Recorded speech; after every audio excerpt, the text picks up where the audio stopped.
When David Moyes was brought in by West Ham's board before Christmas, he was tasked with one job: keep us in the Premier League. Say what you want about the man and his methods, but he is now on the brink of achieving that. A third away win of the season, albeit against a flip-flop wearing Leicester side that showed no interest in playing for Claude Puel whatsoever, took West Ham a step further to safety. A João Mario goal got them going, but it was what their captain Mark Noble did in the 64th minute that dropped jaws. You will not see a sweeter volley struck this season. A Mario cross was headed out by Aleksandar Dragovic and it fell to Noble, who was waiting 25 yards from his target.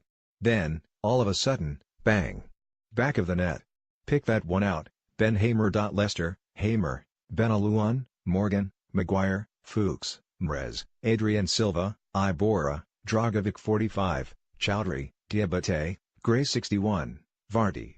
Subs not used: Iheanacho, Jakupovic, Thomas, Barnes, Hughes. Booked: Dragovic. West Ham, Adrian, Rice, Ogbonna, Cresswell, Sabaleta, Kouyaté, Noble, João Mario, Masuaku, Ever 90+3, Lanzini, Carroll 75, Arnautovic.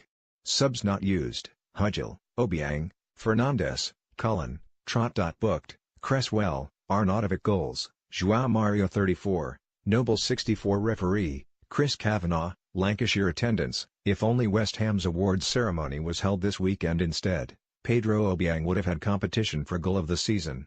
Obiang's strike against Tottenham was sublime, and so was this. So this was a day of good news for Moyes, not so good for Puel, whose own fans turned on him to let the Leicester board know what they think. They sang about him getting sacked in the morning, and told him you don't know what you're doing after a double substitution on the hour mark. There were ironic cheers in the 86th minute when they managed their first shot on target. Puel got the dreaded vote of confidence from Leicester's owners this week, which is modern football's equivalent of the mafia dishing out a kiss of death.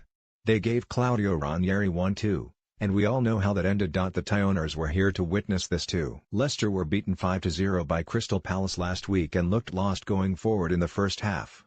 Within 20 minutes, there were jeers from fans who had not paid good money to watch their team aimlessly pass it around at the back. If ever there was a good time for West Ham to be playing at the King Power, then this was it.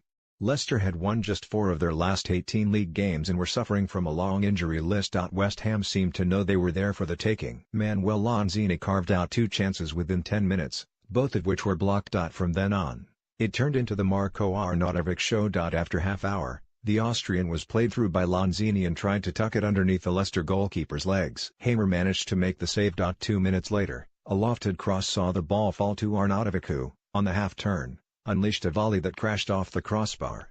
Close again. Yet moments later, it was 1-0, and yet again, Arnautovic was heavily involved. Arthur Masuaku made one of those mazy runs on the left wing and crossed for the back post. Arnautovic controlled superbly, settled himself and set up Mario to tap it in. West Ham's fans were loving it.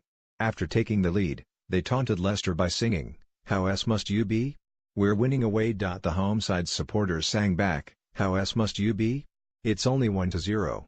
It was that bad." After the break, Leicester were left furious when referee Chris Kavanagh failed to send off Aaron Cresswell for a blatant handball when Jamie Vardy was ready to run through. Cresswell had lost his footing and knew Vardy was set to capitalize, so stuck out an arm and shielded the ball from heading into the box. Worthy of a yellow, according to Kavanagh.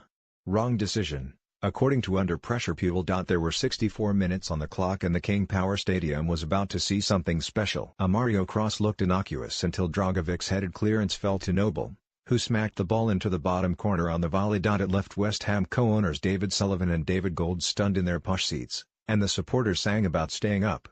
It would take something remarkable for that not to be the case now.